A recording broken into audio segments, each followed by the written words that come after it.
Good evening, night owls, insomniacs, and lovers of the unsettling. Welcome back to Delayed After Dark, the place where the lights are low, the stories are real, and the truth is always darker than fiction. And if you're new here, I'm Ducky. And I'm Orion, and tonight we're pulling back the curtain on something brand new. A series we've been dying to do. Literally, in some cases. We're calling it One Great Crime Per State. 50 states, 50 cases, one unforgettable crime from each, told in alphabetical order. Some you might know, some you probably don't, but all of them changed lives, rewrote history, and exposed something deeply broken beneath the surface. And we're starting where the alphabet and the darkness begins. So, Ducky, before we get into poison, lies, and the absolute audacity of this woman, let's talk about where this story begins. Because it always starts somewhere normal, right? Like, unsettlingly normal. Exactly. Anniston, Alabama, a small town, mid-20th century, the kind of place where everybody knows your name, your business, and probably what casserole you brought to the church social.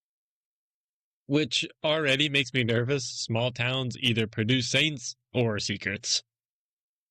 And Audrey Marie Hilley was very good at secrets. Yeah, she was. She was born Aubrey Marie Frazier in 1933. Great Depression baby, which, important context, means scarcity, stress, and survival were banked into an era. Right. And people love to ask, was she born evil? But honestly, her childhood doesn't scream monster. No documented abuse, no dramatic criminal adolescence. She wasn't out here poisoning neighbors' pets or anything. What she was, though, was described as dramatic, attention-seeking, a little theatrical. Which I say with love as someone hosting a podcast called Delayed After Dark. Same, no judgment. But Audrey liked being seen, liked sympathy, liked being the center of concern and attention. And she learned early that sickness, hers or someone else's, got attention fast. That's a pattern we're going to see again and again and again. She married young, Frank Hilley, 1951. Very standard path for the time. Marriage, kids, house, routine. From the outside, she checked all the boxes. Wife, mother, active in church, no red flags waving dramatically in the wind, so no red flag guy here. Yeah, but internally, things weren't that great. Money problems, chronic dissatisfaction, and Audrey had expensive tastes for someone with limited means. Which again, context matters. Mid-century Southern women, limited autonomy, limited opportunities, expectations boxed in tight. That doesn't excuse murder. No, absolutely not. But it does help explain how resentment can curdle into something darker. And Audrey didn't lash out loudly. She didn't scream. She didn't run. She waited. She learned. She watched. And she realized something terrifyingly simple. People trusted her. Doctors trusted her. Family trusted her. And in a time when women were assumed to be caregivers by default, No one thought to question the woman holding the medicine. that's Alabama's gift to our series. Not chaos, but control. And by the time Audrey Marie Hilley stepped into adulthood, She already knew how to play the perfect role. which makes what comes next. So much worse. All right, deep breath. Because this is where the story stops being interesting and starts being horrifying. Yeah, this is the part where hindsight becomes a weapon. Frank Hilley wasn't a villain. He wasn't abusive, and he wasn't some shadowy figure hiding terrible secrets or anything. By most accounts, he was just a guy. Factory worker, husband, dad, ordinary to the bone. Which makes what Audrey did feel even crueler. Because Frank didn't collapse one day and die dramatically. No, he deteriorated. Slowly, painfully, and confusingly. It started small, stomach pain, nausea, and fatigue. The kind of symptoms that are easily explained away: stress, ulcers, bad food, getting older. And Audrey, she was right there, Of course she was. taking notes, talking to doctors, making sure everyone knew how hard this was on her. Sounds like some other cases that have been in the news recently.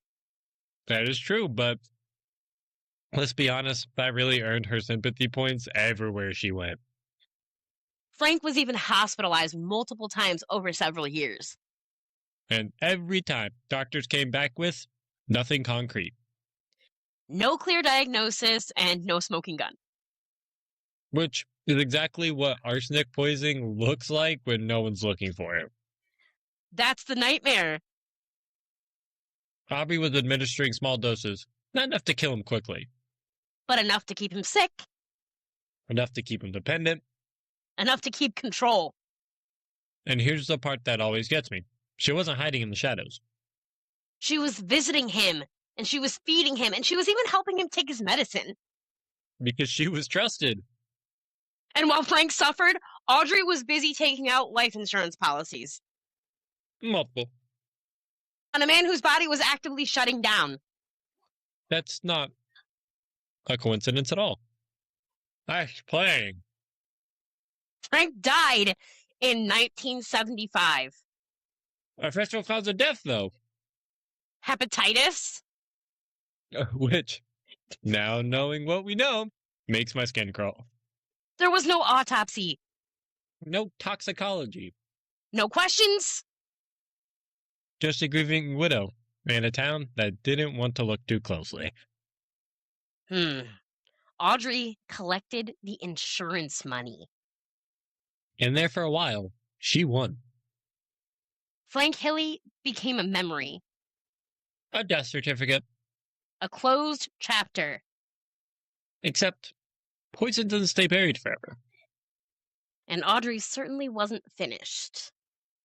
Because what she learned from killing Frank, Was that she could do it again. and next time. She wouldn't even have to wait as long. So, if segment 2 was about control, that means segment 3 has to be about betrayal. because Frank Hilley was Audrey's husband, But Carol Hilley was her daughter.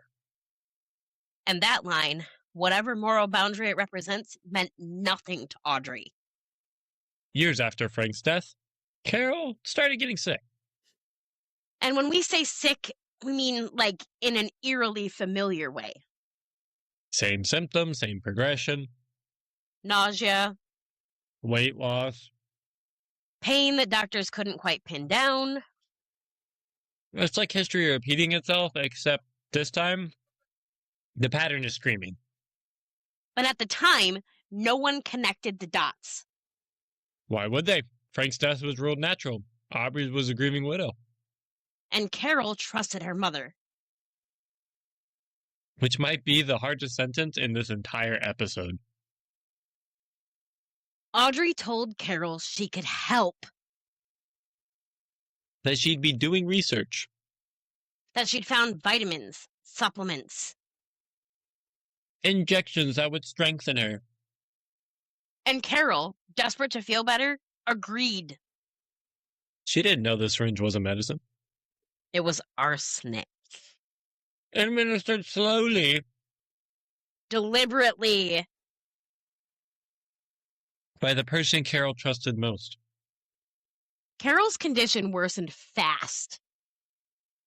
To the point where doctors started pushing back. They tested her blood, They tested her urine. and finally, something showed up. Arsenic poisoning. Not accidental exposure, Not environmental. intentional. And that's the moment everything breaks open. Because once you find arsenic, You start asking questions right, about access, about motive, about history, about Frank. police exhume Frank Hilley's body. And what they find rewrites the past. High levels of arsenic. Enough to kill him. enough to prove it definitely wasn't hepatitis. And it was a murder. And Audrey Marie Hilley did it. But here's the twist. Because there's always a twist with this woman. Audrey had already started to run. Yeah, she was arrested briefly. But then she was released on bail. Which she used exactly how you think she did. She vanished! Left her children. Left the truth. And left Alabama. And that would have been the end of the story. Except Audrey Marie Hilley was just getting started. So, at this point, any rational person would assume that the story is winding down. Right, like arrest, evidence, trials, justice, blah, blah, blah. Right. That would require Audrey Marie Hilley to be rational. And that's a bold assumption. Agreed, because once Audrey skipped town, She didn't disappear. she reinvented herself. Multiple times. New names, new cities, new lives. Sounds like Frank Avenue. Should check out that video. And somehow, this part kills me too. A new boyfriend! She moved through the country like a ghost with a social security number. At one point, she was living under the name Robbie Hannon. And Robbie Hannon was sick. Chronically sick. Hospital visits, dramatic symptoms. Which, surprise, surprise, she caused herself. Self-inflicted illness to gain sympathy, care, and shelter. That's what we call Munchausen's, people. Which is a level of commitment to the bit that honestly deserves its own psychology text. Agreed, because that is wild, like how it wouldn't get pinpointed. But then again, at that time, we didn't have cases like we have nowadays where Munchausen's is so obvious. But in any case, Audrey wasn't just hiding. She was writing letters. To her children. From Aubrey. And from a fictional third party. Claiming that Audrey Marie Hilley had died. That she'd succumbed to illness. And that she had been cremated. This woman faked her own death. Emotionally traumatized her children again. While she was still very much alive. Living in another state. Dating. Running it back and starting over. Until the cracks started to show. Because lies like this require constant maintenance. And Audrey loved attention way more than she loved caution. She started contradicting herself. Using phrases and details only she would know. And eventually, someone recognized her. In New Hampshire. Of all fucking places. Police arrested her in 1983. After years of the run. After countless lies upon lies. After a fake death. Audrey Marie Hilley was finally out of identities. Ran out of time. But even then, She didn't stop manipulating. she denied everything. And played victim. She played the misunderstood woman. She played anybody but herself, really. Which brings us to the courtroom. Where lies do not survive the evidence, that's for sure. And where Audrey Marie Hilley would finally be named for what she was. A goddamn murderer. By the time Audrey Marie Hilley walked into a courtroom, The story had finally caught up with her. no aliases, No disappearing acts. no sympathetic hospital beds, Just evidence. and there was a lot of it. Medical records showing arsenic poisoning. Testimony from doctors who finally had the missing piece of the puzzle. Life insurance policies taken out while Frank was actively dying. And Carol. Carol survived. But at a cost that really never goes away. She testified. against her own mother. Which is a kind of courage that does not get enough space in true crime.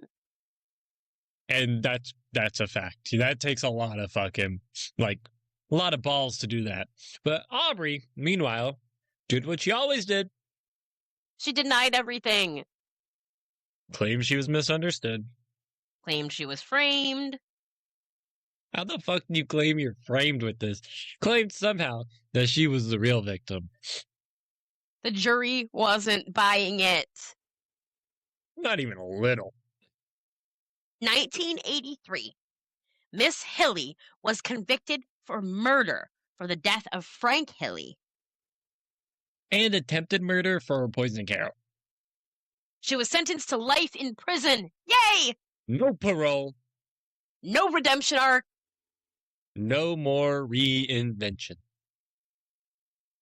Audrey died in prison in 2007.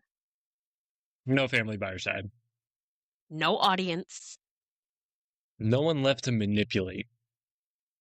Just the truth she spent her life running from. And here's what lingers for me. She didn't kill out of rage. For desperation. She killed for control. For attention. For the power of deciding who lived and who suffered. Which is maybe the scariest motive of all. Because Miss Hilley didn't look like a monster. She looked like a caretaker. A mother. Wife. And that's Alabama. One state. One great crime. And 49 more stories waiting in the dark. So, Ducky, before we close out this evening, tell me, from what we've been able to discover about Miss Hilley and her crimes, what are your thoughts on this? It was kind of fucking interesting, because even for the time, like, first off, life insurance policies would go crazy back then, right? Because like you're saying, Great Depression, struggling, all that. Life insurance would go hard. Life insurance would go fucking hard. What this is really making me look at is I gotta watch my food better. Because you know, I don't need my wife coming after me like that. Yeah, well, with recently being married and all. Yeah, I don't need my wife coming after me like that. So, but as a whole, no, it's a very interesting case, and especially coming out of Alabama, you don't really hear a lot coming out of there. Honestly, they weren't. And at least from what I know, Alabama hasn't played a really big thing in history. So to start off with a pretty interesting case is pretty, at least in my opinion, is pretty solid. I don't know. I think it's kind of weird that no one. It's one of those things where if you look at horror movies now, you always suspect the boyfriend, right? It's like the Scream thing, like the always suspect the partner. Like, yeah, always suspect the partner first, and then the next one is the best friend, right? So the fact that no one thought to look at her, and the fact that she was taking on life insurance policies while still alive, and the fact that she got caught in New Hampshire of all the places, I don't know. I just feel like maybe people should have looked at her a little bit better. I understand she was from more of a small town where people don't, they kind of mind their own business and they don't want to push too hard, like we said. But I don't know. What's your thoughts on it? So here's where I'm at on it, okay? So obviously, this was back a ways, right? This was not at a time where we were looking at, excuse me, I'm still a little bit sick. This was not a time where we were looking at things like mental health. And we've discussed this in prior cases where we just didn't have the knowledge at the time of some of these crimes to know these types of things or what to look for as far as red flags go. And we learned a lot from this case, the police involvement and the doctor involvement, things like that. They were able to learn something about what to expect when someone is being poisoned. And now this is a classic. Like if you look at it nowadays, this is classic. Like look in the DSM Munchausen's by proxy. And then also after this lady went on the run, it's also direct Munchausen syndrome. So she was dealing with both. And it makes me wonder that people like her people who deal with Munchausen's or Munchausen's by proxy, is there a way to help them? Is there a way to prevent them from causing themselves damage or to causing somebody else damage or killing someone? You think about, things we've seen in the last couple of years, especially hot button topic, Gypsy Rose Blanchard, and how her mother was diagnosed posthumously with Munchausen's by proxy. And all of the damage that did to Gypsy, leading her to a place where she herself committed a crime to get away from the crimes that were being committed during the Munchausen's by proxy issues. Mm-hmm. So it makes me wonder, really thinking about it, that this like something that could be my next door neighbor could have Munchausen's or Munchausen's by proxy. And, we learned a lot from this case and also from the Gypsy Rose Blanchard case, as I said. But this becomes a hot button topic of if someone has Munchausen's or Munchausen's by proxy, does that automatically make them dangerous? Or is it something that can be managed and controlled so that they don't cause damage to themselves or to others? Yeah, especially with not just that, but and it links into Munchausen's is like the narcissism of it all, right? Like we spoke the whole time about how she wants to be the center of attention, right? Look at me, like, oh yes, my husband's dying, but how do I make this about me, right? So almost like it started out as narcissism and fed into Munchausen's by proxy. Yeah, like we were talking about the whole time going up, the whole like her entire early life was focused on how do I make a situation about me, right? It's kind of like when this is a little bit of a smaller like thing about it, but it's kind of like whenever you're talking to someone and you're like, we know a few people like this. I'm not gonna say any names, but you sit there and be like, oh well, this is going on and my life's a little bit hard right now, and they go, oh well, that's, and then they jump in and go, oh yeah. That's okay. XYZ happened to me. Yes, absolutely. Yeah, the what about me-isms, or like I think it's called like, was it the bean soup theory or whatever the fuck people are calling it, right? How do I make this situation about me? Right. And it's not that way in all cases. So in some cases, it is just typically a neurodivergent person trying to relate. And so they say, oh, this also happened to me. Not in a way that's trying to overshadow what you're saying, but this is not the case here. Yeah, but it's one of those things where it's like trying to relate is different from trying to like one up someone. Like, hey man, I'm not feeling good today. I just got sick. It's like, oh yeah, well I just got diagnosed with stage 7 cancer. Like, okay, all right, buddy, right? I don't know what to tell you. You're so with that though. Like, obviously our listeners know we've known each other for 10 and a half years. So we've had situations like that where there's some times where we're like relating with one another, and then there's other times where we've been one-upsmanship with each other, just like busting each other's balls. So we have had experience with both. Yeah. Yeah, and it's just I think this case has a lot to do with like the Munchausen's and the narcissism, and it's one of those things where I think maybe her husband getting sick again. I don't know exactly, but I don't think maybe her husband getting sick initially was arsenic poisoning. Maybe it was, maybe it wasn't. Maybe he actually had an actual illness, right? And she fed into that by small dosing him.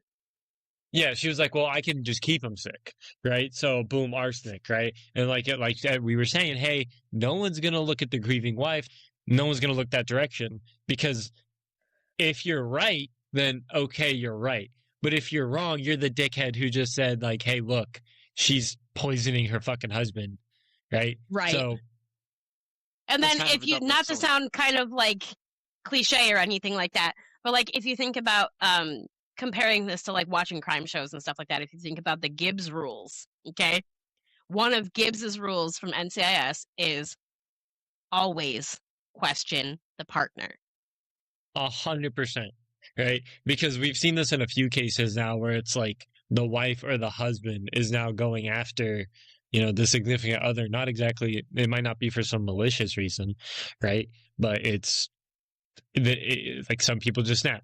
Right? Like her. Right. She may have not been after him for malicious reasons. Like he may not have been a dickhead. Right? He may have been a piece of shit, but there's no evidence to support that. Right? So he may just been like a normal dude. But it's one of those things where he got caught in the crossfire. Same thing with her kid. Right? She wants to be the center of attention. She's a narcissist. She really likes people looking like, oh, I'm so sorry for your loss. Oh my gosh, how can I help you? Stuff like that. To where it's and like, if we would have had the knowledge, keep him sick. If we would have had the knowledge Exactly. back then, she could have been treated. She Oh, could have been 100%. treated 100%. Talk therapy is great for narcissism. It's really like it's Yeah, all exactly. in figuring out what triggers you to want to be the center of attention. It's about controlling your emotions when you're not the center of attention. It's fairly easily treatable for somebody who acknowledges it in themselves and wants to be treated nowadays. Yes, but it's also one of those things where, and this is, I'll say this with literally 90% of illnesses, right? Obviously not all of them, but about 90% of illnesses and ailments you're not going to get better if you do not want to get better, right? Right. It's kind of like that placebo effect. If you don't want to get better, nothing's going to change. Or like what is it the Lorax says? It's like if unless someone like you cares a whole awful lot, nothing will change, right? So unless you care about yourself enough to want to change that, or like a drug addict, right? Who they're not going to, or anybody who's addicted to anything, not just drugs, you're not going to quit unless you want to quit. You make a very, very, very good point there. So I can actually relate to that in a very specific way. I was trying to quit cigarettes when my 9-year-old was tiny. And I was staying with my sister and I was discussing with her husband, how do you quit something that you've been addicted to for so long? And he is a former addict himself, a recovering addict. And he was like, listen, this is how I did it with alcohol. You cannot want to do it for someone else. It has to be for you, and you have to commit to it for you, whether it's for your health, whether it's for your mental health, whether it's just because you don't want to smell like cigarette smoke anymore. You have to do it for you. Yep. If you truly don't want to do it, it's not going to change, right? You can't quit for someone else. Like for example, whenever I was trying to get your husband to quit, right? I wanted him to quit, but I wanted him to do it for him, but he chose to do it for me, and then he didn't end up quitting, right? Same thing with my roommate, right? I trying to get him to quit. He doesn't want to quit, so he's not going to, right? Right. And all that leads back into that if the knowledge would have been there, it still necessarily would not have helped this woman. She would have had to make the choice to help herself and be open to receiving the help. Or she needed to be kind of like what we do with like, even like, for example, this is like a kind of a sideways example, but like people who are suicidal, right? 504 them? Yeah, 302 them? put them, right? How if you're suicidal, they're going to legally keep you in a hospital, right? Asylum, if you're crazy, right? But even that just keeps them out of harming themselves, right? Like this narcissist. That's just out of the eye. It's like out of sight, out of mind. Yeah, right. It's one of those things where she's going, like, let's say she did get put into this help, right? Even if it was available, even if we had the knowledge, right? And we put her in like an asylum or something like that, it probably wouldn't have actually done anything, right? Because I know people who have been put in, mental hospitals multiple times, right? And they still, whether or not they're actually trying to, if they're doing it for attention, I don't know. Not going to speak on that, but they still at least attempt to kill themselves, or they have killed themselves, right? Because if someone really, my personal situation. Yeah, exactly. If you really want to do it, you're gonna do it, right? I've come to terms with that. It's a really shitty thing to say, but if someone wants to kill themselves, they're going to do it. Right? And you're not that leads right back into, like you said, like it leads back into like 90% of different things. You're not going to get better if you don't want to get better. If you don't want to. Exactly. So even in the case of this nice lady, I say this nice lady very loosely, even in the case of Miss Hilley, she probably still would have gone on to murder her husband and poison her daughter. Because at that point, getting the help that would have been offered, if it was available at that point, if the knowledge was available at that point, she would have had to have wanted it. And in order to receive it, she would have had to gone to a place where she was not the center of attention. So she would not have wanted to feed into getting help. Yeah. And again, like we said, it was up until the day that she was locked up and out of the public eye. She was trying to make it about her, right? Right. She was on trial. She was still trying to be like, oh, look at me. I'm the victim, right? Just kind of like that DoorDash woman. She's like, oh, I'm the victim. I broke into his Because house, you but I'm opened a the dude's victim here. door. Yeah. I broke into his house, but I'm the victim here. But yeah, she probably in prison still was trying to make it about her. No, knowing what we know about this woman. Yeah. And all that being said, this case did sit really heavy. Yeah, this wasn't loud horror like we're kind of used to going into. This was the kind that creeps into your bones. The kind that really makes you rethink if you trust anyone around you. And if you should lock your fucking medical cabinets. Exactly. Definitely makes me interested to think what we might talk about next week. Next week, we're going to Alaska. Which suddenly closeness isn't the problem. I would say that distance definitely is. Yeah, a lot of miles of it. With no neighbors and no quick help. Sometimes no roads. It's a place where crimes don't just happen to people. They happen with the land. I don't think people realize how different crime really looks up there. Yeah, the cold changes things, time, evidence, choices, all of it. And survival definitely isn't guaranteed, and that's even if you're not a victim of a crime. Yeah, which makes next week's story uncomfortable in a whole new way we haven't seen before. Different kind of darkness. But same consequences. So that's it for tonight. Yeah, it is. So remember, for all your questions, comments, concerns, bitches, moans, or gripes, you can reach out to us in the comment section or send us an email at the email in the description of every episode. Absolutely. And please let us know what you thought about the conversational style of this episode. It's a new type of conversational style that we're trying so that we can feed you guys the information and try to keep you more engaged. We really would love to hear from you. And we respond to every single contact as soon as we possibly can. So for now, I'm Orion. And I'm Ducky, and this has been Delays After Dark. Catch you next time.